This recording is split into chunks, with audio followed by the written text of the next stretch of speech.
लाश।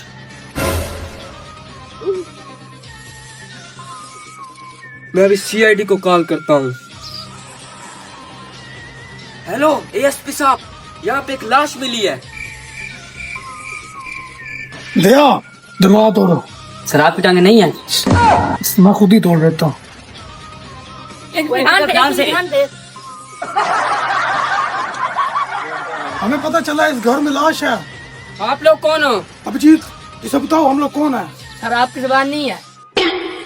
मुझे पता है ये वो लोग हैं जिनकी कुत्ते वाली नाक होती है। अच्छा सीआईडी वाले। हमें बताओ लाश किधर है। सर ये हो रही लाश है। सर जी इसकी सांस नहीं चल रही। क्या मतलब समझे दया? सर जी वो क्या? ये मर चुका है। जेब में चेक करो। ये पर्स मिला। इसे चेक करो। सर ये तो खाली है। इसका मतलब समझे अभिजीत? इसका पैसा इसके इजी पैसे में है। एसीपी लानत तेरे पे।